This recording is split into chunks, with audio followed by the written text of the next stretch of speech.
Chapter 6. The New Game. The collection of a bad debt is something that has existed since the dawn of time in one form or another, but the processes and methods of resolution, legal and illegal, have evolved over the years. I've collected many debts myself, but by this point in my career I tend to keep in the background a little more unless I'm needed to step in on a situation. I'd get jobs in, find out about the debtor. Is he a face? Is he a nobody? Is he related or connected to someone in my world? And my findings would determine how we went about dealing with the situation. Thinking about the last 10 years, I'd say that when you're collecting an underworld debt, believe it or not, it's usually easier than when I'm asked to collect payment from a straight goer for a business debt. This is down to several reasons. The first is to do with respect with the commodity at hand. Villains actually, in a manner of speaking, respect money, as it's a large part of their obvious survival and only form of income. They have to remain within the world of villainy, so they have to play by the rules. It's not like he'll be able to go and claim unemployment, which is actually never done by proper villains. Nor will they be able to get a regular 9-to-5 job to feed their lifestyle and social interests. A lot of villains look at how they got the money with a certain level of contempt. Easy come, easy go, and there's more where that come from. Plus, the villain, by and large, has to have a moral compass, as it's not right to fuck one of your own over. The second is because there's always someone higher up the ladder, so whilst it's one thing to knock an average Joe, it's a lot of hassle to knock another villain, as there will always be someone that's going to keep coming for what's owed. As for the average businessman who's not involved in the underworld, other dangers and threats exist, and he needs to be careful because nowadays so many people are setting up companies with the sole intention of not paying their contractors or bills. They know the law to a T, are ready to hide behind it and hang on to every last penny they just stole. There's a whole industry for it, from the accountants and lawyers who help keep everything above board, to the mailing addresses that just have hundreds of letterboxes on the wall. Like I've said, I've seen and heard of people that have loaned money or goods on promise of return that couldn't otherwise have been gotten from a bank, but when it comes time to repay on the loan or upfront purchase, the supposedly respectable business has now gone under and largely protected under the guise of many laws, one in particular and favourite being bankruptcy. These fuckers know how to play the system, and the infrastructure plus UK law is on their side. The once moral fabric seen in business and their respective transactions have been removed by scumbag owners who are now brazen enough to even try and rip off gangsters. Their intention was never to build a business on trust and with an honest, long-term agenda, and as I've seen, it was to try and rip people off. The moral obligation in repaying the debt has been poorly substituted by the belief they have some sort of moral superiority that now allows and justifies the straight goer to threaten running to the police and screaming extortion. And society calls us criminals. What's either forgotten or ignored is the simple fact that success, in both legitimate and other means of income, stays with a person a lot longer if they stuck with the accepted ground rules. That's not to say that a group of people meet up, take long walks and drink tea together on a regular basis. It simply means that by people operating with an agreed set of principles, translates to everyone involved getting ahead and earning. After all, that's the whole point, isn't it? Once a huge part of my income, underground debt collection was changing for the worse. Crusher and Jay, my two main grafters, were very creative in their methods, but the odds were starting to stack against not only us, but the whole entire money-collecting infrastructure, CCTV, traffic cameras, ANPR, facial recognition. Even bystanders now have the police at their fingertips thanks to mobile phones, and on top of all of this, people's cultures, ways and morals have changed entirely. There was a time when Joe Public wanted nothing to do with the underworld. If a villain was putting it on some other crook, the average person would quietly cross the road and keep what they saw to themselves. Most people today would raise their smartphone and start recording or live streaming or some other bollocks that's going to land you right in the shit. Have you been in a local shop recently and seen a poster in the window urging you to call the hotline and dob in a school kid who's bunking class? There's a hotline for just about everything nowadays, and grassing has been bred into people, it would seem, from a young age. I've done some things in my life that would be considered terrible by many, but I can't imagine trying to knock someone for money. Then when they come looking for repayment, calling the police to help me duck out of coughing up. But that really is the average mentality now, people who think that they're owed a free ride, or that someone else should pay their way for them. If someone owes any kind of debt to me personally, I'm still going to collect at any cost, but when it's purely business, collecting someone else's money in for a cut of it, the reward needs to outweigh the risks, and these days it's rare that that is the case. Up until very recently I was still collecting, but I was picking and choosing which jobs were worth my time, effort and risk. After many years of looking after people and cash, I have a good reputation for being fair and reliable, plus of course, I get the job done. Sometimes I can ensure the safety of you and your cash by making a phone call. Other times it requires a bit more presence, but ultimately, those who have engaged my services over the years have been satisfied customers, and nobody on my watch has ever lost a tenner. I've overseen transactions of many kinds and in lots of ways, occasionally remotely, often in the obvious types of places like car parks, woods, closed-up clubs and pubs and alike. But these things have also taken place in public too. You yourself could have been right next to a massive underworld exchange while you were shopping, driving, walking with the family or eating a meal. I've been on jobs from 20k to over £1 million and treated everyone with the same sense of urgency and potential danger. There was one job in particular where I was entrusted in the handling of £1 million, £1 million, or a bar as we refer to it, in used notes. As you may, or not, can take up quite a bit of space. You can carry it in a big holdall, sure, but it's not easy to hide in your car. If you get a tug from the old bill, you really don't need them asking to look in the bag. So I always made sure I had my license with me. The car was taxed and insured and it all looked well kept. The police were an occupational hazard that you got used to. But the biggest problem of all was, I didn't really trust anyone enough to put them fully in the loop after all. This is a life or death situation. Yes, the client trusted me with their funds, and they knew I'd deliver, but people who can pull up that kind of cash can pay to put you in the ground if you fuck up or try to have them over. It doesn't matter who or what you are, there's always someone who would pull the trigger on you, either out of craziness or desperation, for some cash. So, without giving away any details, I arranged for 2 of my guys to wait around the corner from the pickup location in a van, if I were to call them. They had instructions to come over and put down anything that moved, but if I just drove past them, they were to follow me until I gave them a sign with my hazard lights, then they could head off. This tactic has 2 purposes. The first is security. If anyone tried to take the cash from me, I had 2 extra guys with me to surprise them and back me up. The second reason is to make it much harder and less likely for the police to pull me over.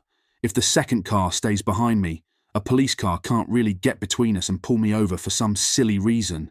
It was arranged that if the police were behind, my guys would stage a breakdown to let me continue on, or if that wasn't appropriate, they'd pull a terrible driving maneuver and get stopped themselves, leaving me to casually disappear. I made it back to my place without any issues, but there the hard work started. I had arranged for my mum and dad to be there waiting for me to help me count the cash, because as I said, I couldn't trust anyone else with the money or the knowledge of it. Plus, I did not want to sit and count $1,000 twice over on my own. It took most of the day to check, and I managed to head out, tooled up to the teeth, to go deliver the cash before it got too late into the night. Police-wise, it's best not to drive cash in the dead of night, especially when you look like me. I'm sure that there will always be some form of cash or physical method of payment, especially in the underworld, but I believe 9/11 changed the game entirely, with new laws brought in to protect nations from global terrorism being used. Some would argue this is heavily misused to catch crooks. Everyone has at some time imagined what they'd do with $1,000 if they came into it, but now imagine that million was in cash. Trust me, that makes life much harder. With new EU laws, you would struggle to even go and buy your dream car with that money, never mind a house. There will always be people who need to get physical cash into their accounts. Then there are others who will want to get readies out of the banks, without the aid of a shotgun. Those that will want funds sent to far-flung islands, a few back into the UK from overseas. And that's largely the new game, and for anyone reading this that's clued up in such business dealings, will know that this was a new direction, and for the right brains and outfit should have lit up their eyes like a Christmas tree.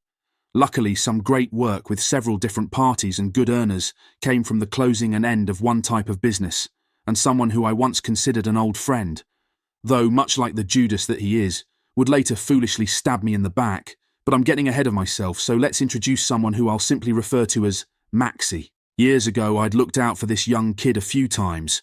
When I was running security at raves, he was a cheeky little fucker, but at the time I liked him. As he was a hard worker, he had fuck all back then and was hungry to move forward. I got him in with an Indian family who I was providing protection for. They were smuggling fags on a big scale, and I got Maxi a job with them, which at the time he always showed his appreciation for. Whenever I saw him, he would give me an expensive bottle of something and fill my boot up with Marlboro Lights. Over the years, Maxi worked his way up through the ranks with these guys and became one of the top 3 earners in their organisation. By now, they'd been investors in bars and nightclubs as well as other businesses. The tokens of appreciation from Maxi had long stopped. But to be fair, any time I wanted a night out or to entertain a little firm from off the manor, I was well treated in their venues, so I didn't mind. Anyway, this lot were all pleased that I would allow them to use my name and be a known person within their organisation and new business venture. Maxi said that with us now on board, they would without a doubt turn over some serious money each year and agreed to my fees and terms straight away. We were set to start work shortly after. Jay dealt with all the day-to-day and just gave me a roundup of all the important news every few days. He had built a group of a few really good people to facilitate our business, people he'd known a while, knew their backgrounds, and were gradually proving to be trustworthy over time. Jay would find ways to get the guys around me for a day, or even an afternoon. Later we'd catch up, and I knew he was looking for a nod or a knockback on that person, my seal of approval if you like. One of the first big deals that would be entrusted to Maxi by his new colleagues, and it would appear, on the surface, that he made one of the worst schoolboy errors of his life. However, many would soon consider the possibility that it was no accidental fuck-up. All he had to do was deliver a $280K payment to a supplier for a delivery of bootlegged goods that had just arrived. But when he pulled into the pub car park, instead of calling the supplier to come outside as he should have, he went into the pub for a cheeky half, to be one of the lads for a short time. In a miraculous stroke of misfortune, and in a packed-out car park, within that 15-minute window, his vehicle was unattended. Some thieves happened to smash the rear window of Maxi's old banger and stumble across the bag full of cash. From the supplier's side, who hadn't seen or been handed the payment, it looked like a setup, the oldest move around, and it looked pretty much the same to those who had allowed Maxi this chance to prove himself.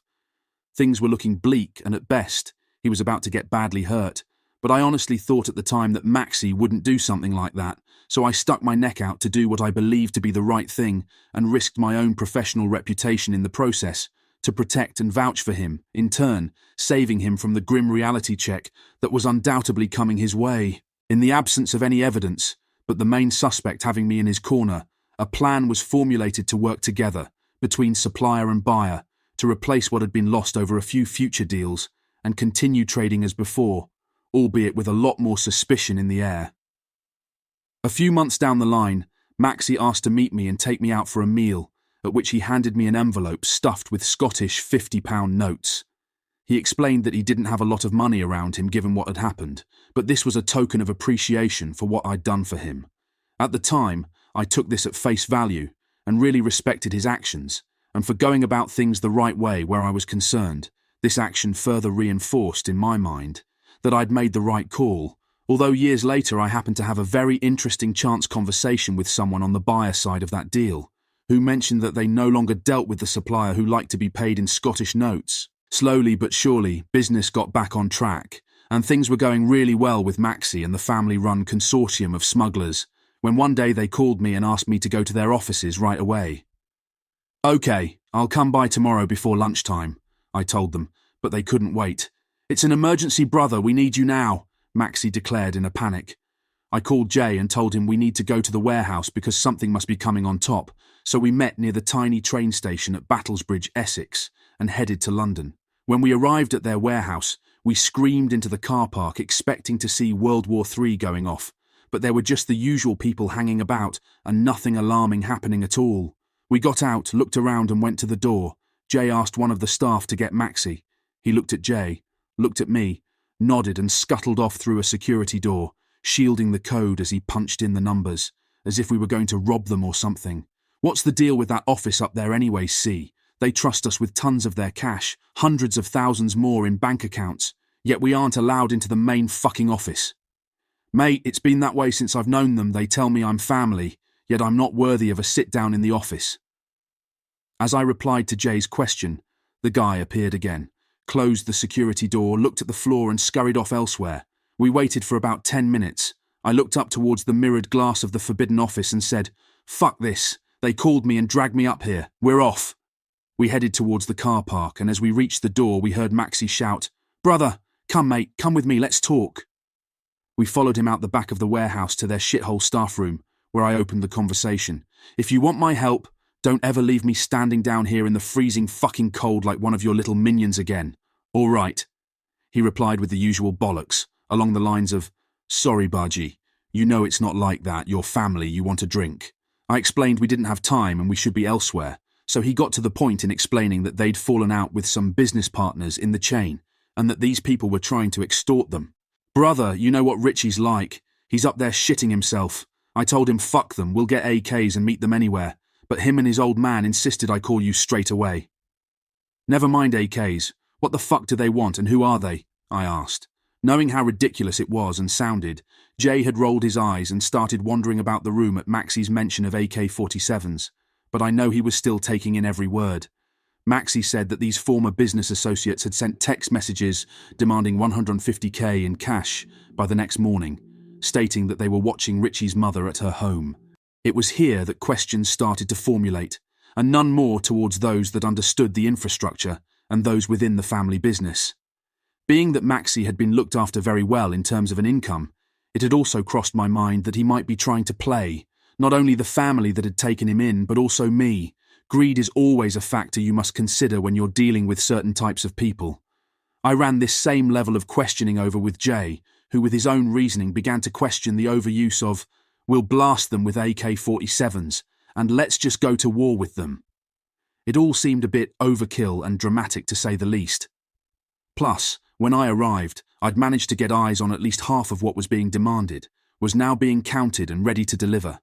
I insisted that from here on out, that only I should be dealing with the threats and people applying the pressure. Something just felt off. I had started to question a few things, but like I've experienced on many occasions, give it time, and the truth will come out. So, when it came to arranging a time and place to deliver what they thought was going to be a bag of cash, instead, got an address and a time to meet with me. I needed to have them meet on my terms and a location of my saying. I decided on a small wine bar south of the Thames.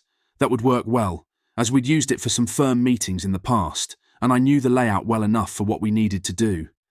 In the meantime, I put out a call to find out if the names given were part of any firm or were connected in any way. Nothing, and no one had heard of anyone involved or branching out away from known families. As it got closer to the meeting time, Maxie had been on the phone several times. In fact, it must have been at least every other call he was ringing me, insisting that we deal with these people in a way they'd never return again. Or maybe it was a lot simpler if they were, simply paid off, as he said his boss and the family that was being extorted had expressed a lot of concern. But as I stressed with him on each and every phone call, if there's one thing I know, if you pay once, they'd not be happy with just that one large payment, as greed knows no limits, especially when it involves people whose arse falls out with the first threat of violence. It was also then that Jay proposed what was an obvious question and statement. Was that Maxie again? For fuck's sake, anyone would think he's owed the money himself. My suspicions and gut instinct were rarely wrong, but now further amplified by what was becoming even more questionable behaviour by Maxie. We arrived early and pulled into an adjacent parking lot. Jay walked in ahead, followed almost immediately by two members of the firm, so as to check the obvious hiding places, just in case someone thought they could jump out and surprise us. Jay came out shortly after giving a signal that all was good. When the meeting time came and went, at first, we thought it was a no-show, but like the amateurs I suspected they were, arrived late. Wheel skidding into the car park, with their car windows down and music being played loud, was a statement all in itself and further testament to what and who they were. Following them in, and no sooner had they sat down, I introduced myself. I instantly noticed the fake Rolex watch with the part water-filled fascia and their matching faded gold chains. I'd seen enough. Jay then stood up and excused himself and left me to hear what they had to say. Jay is very good at what he does, not only in finding people, their backgrounds, but also knowing where they're going after a meeting. So while the two lumps from our firm had eyes on the inside of the wine bar, the main firm was plotted up outside, making sure Jay could get to work uninterrupted, placing tracking devices on the vehicles so that at any stage of their lives, or until an MOT inspection, we'd know where and when they could be visited if need be. The meeting went exactly as we suspected, claims of what they felt they were owed by Maxie's bosses, as they were operating on their manor, and as they put it, to sweeten the deal, Their guaranteed protection would be part of the price. I said I'd have to speak with the people in question. As much as I acted as the mediator, I was also the one who gave advice on certain finances. When it came time to leave, their overconfidence and sense of security was cut short when one of them said that he'd caught my first name, but not my last, which I humbly told them. I can't quite put my finger on it, but the look on their faces and the urgency of phone calls as soon as they left the wine bar strongly suggested there was some sort of issue at hand. Standing across the street and watching their erratic behaviour brought a combination of smiles and chuckling from Jay and myself. I then asked Jay if what had unfolded had been enough of a warning, but his smiling and the look on his face said, "Not in a million fucking years, is it?" So, the very next morning, the two top members of their firm got visits at their homes, while still eating their cornflakes and thinking, how the fuck do we get out of this mess? A few questions remained with me even after that day. Why was the money being counted even before I'd gotten to speak with Maxi? And why the urgency to deal with those and their demands without my questioning? The way I saw it, for someone who was spouting off about the use of AK-47s and being a gangster, his so-called trigger finger was seen to be more eager and active in the counting of money than use of alleged firearms. Also, how did they learn where the family's homes were?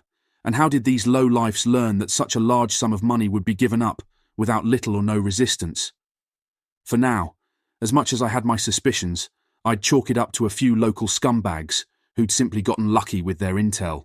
And whilst it's true that paper beats rock, scissors beat paper and bullshit baffles brains, there's no denying that proper people and muscle outweighs chances and wankers. Even though I may not have been a squeaky clean citizen all my life, I have a sense of pride in the fact that, throughout my years in the muscle game and having had to regularly deal with the dregs of society, I've always conducted myself in a morally correct fashion. That is to say that I've never been a bully and have consistently been fair when handing down a verdict, dishing out a punishment, or deciding what time a debtor has left to pay. Unfortunately, not everyone has such a precisely configured moral compass as I do, and I've been paid several times to politely ask a liberty-taking arsehole to kindly leave his current victim alone. One such occasion was when an estate agent was being forced to allow certain types of gardening projects to go ahead at his properties, but after he was left to pay to fix extensive damages on 4 of the properties, as well as the fact that the green-fingered firm of Albanians hadn't paid any rent and had somehow racked up, let's say, above-average electric bills, the estate agent found his way to me for some help freeing himself of them. The Albanians were running amok in their area and were having their strings pulled by a local face who was obviously getting a cut of the proceeds. The front man, or as it turned out, the mouthpiece of the operation, was invited to a meeting to discuss the vacating of the properties for a final time, and of course, he was welcome to bring his team of hedge trimming, seed watering, fan-adjusting gardeners if he liked. I arrived to the estate agent's offices an hour early, with 4 of my most trusted associates, and entered round the back. Kevin and I sat in the boardroom waiting. My 3 other guys sat in the next office with the door closed. If they heard anything out of place, they'd be through the door getting stuck in faster than you could say grow house. But Kevin is seriously heavy duty, a one-man army, so it was always likely that we'd be just fine. The local hardman arrived a couple of minutes ahead of time, and full credit to him, he had just one of his minions with him. I'd found out about this fella beforehand, and he was known for a good ruck, fair play to him. But bullying isn't accepted in the higher tiers of criminality, and you can't be wrong and strong. I let the gardeners and the estate agent have a little bicker for a while, back and forth over who fucked whose girl and who knew what about the activities taking place at the properties, right up until Kevin and I had heard enough, and it was time to announce exactly how this needed to end. But after I'd amicably said my bit, the hardman revealed his complete disdain and contempt for me by going into a rant about my being there. Clearly his reign of terror over this bod was coming to an end, and rather than find some other poor fucker's flats to wreck, he wanted one last try at hanging in there to rinse this guy. Shame, really, because up to this point I'd given him a level of respect and credibility. I calmly asked him if he had a more personal problem with me, to which he replied, "I fucking have actually, Carlton."